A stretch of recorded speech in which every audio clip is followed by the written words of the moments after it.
Good morning. Ngasigi runes ki reading haipetang yengse ko runes ki guidance kari leike haibodo do haipet yengse ko do sidagi ko symbol khanse ko symbol ani khak lo to ko sida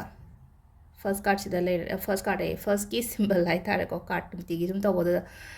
first ki symbol sida le ko second ki symbol sina sida le ko ado si gi magi messages se kai no haibodo do haipetang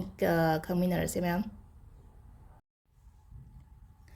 ꯑꯍꯥꯟꯕꯒꯤ symbol ꯀꯣ ꯑꯍꯥꯟꯕꯒꯤ ꯁꯤꯝꯕꯜꯁꯦ ꯀꯣ ꯁꯤꯗ ꯂꯩꯔꯤꯁꯦ ꯑꯩꯈꯣꯏꯒꯤ ꯀꯩꯅꯣ ꯑꯣꯏꯅ ꯑꯣꯏꯀꯣ ꯍꯥꯏꯗꯤ ꯉꯁꯤꯒꯤ ꯑꯣꯏꯅ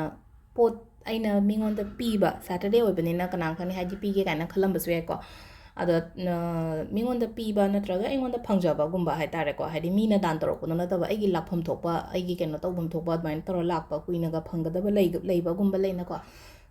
ꯀꯩ ꯍꯥꯏꯅꯤ ꯄꯦꯟꯗꯤꯡꯒꯨꯝꯕ ꯂꯩꯕꯁꯦꯀꯣ ꯑꯗꯨꯃꯥꯏꯅꯒꯨꯝꯕꯁꯨ ꯑꯣꯏ ꯑꯗꯨꯒ ꯒꯤꯐꯀꯨꯝꯕꯒꯤ ꯐꯣꯔꯝꯗ ꯀꯩꯗꯁꯨ ꯂꯥꯛꯄ ꯌꯥꯏꯀꯣ ꯍꯥꯏꯗꯤ ꯃꯤ ꯑꯩꯒꯤ ꯈꯪꯅꯕ ꯍꯥꯏꯇꯥꯔꯦꯀꯣ ꯑꯩꯒꯤ ꯈꯪꯅꯕ ꯅꯠꯇ꯭ꯔꯒ ꯏꯃꯥꯟꯅꯕꯤꯒꯨꯝꯕ ꯀꯩꯒꯨꯝꯕꯗ ꯍꯥꯏꯇꯥꯔꯦꯀꯣ ꯑꯗꯨꯃꯥꯏꯅ ꯑꯣꯏꯅ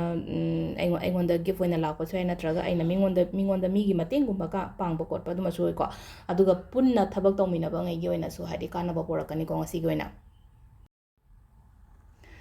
ꯑꯅꯤꯁꯨꯕ ꯁꯤꯝꯕꯜꯒꯤꯁꯤꯅ ꯑꯃꯨꯛ ꯀꯔꯤꯅꯣ ꯍꯥꯏ ꯀꯥꯟꯁꯤꯗ ꯑꯩꯈꯣꯏꯒꯤ ꯉꯁꯤꯒꯤ ꯑꯣꯏꯅ ꯍꯥꯏꯔꯒꯗꯤ ꯌꯥꯔꯤꯉꯩ ꯀꯣꯟꯐ꯭ꯂꯤꯛꯀꯨꯝꯕ ꯀꯩꯒꯨꯝꯕꯁꯦ ꯑꯦꯚꯣꯏꯗ ꯇꯧꯕꯤꯌꯣ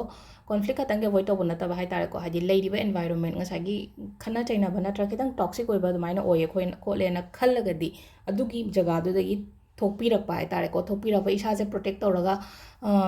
ꯆꯪꯁꯤꯜꯂꯨꯗꯕ ꯑꯗꯨ ꯍꯧꯖꯤꯛꯀꯤ ꯍꯥꯏꯔꯤꯕ ꯃꯐꯝꯁꯤꯗ ꯆꯪꯁꯤꯜꯂꯨꯗꯕ ꯑꯗꯨꯒ ꯌꯥꯔꯤꯉꯩ ꯍꯥꯏꯅ ꯍꯥꯏꯁꯦꯀꯣ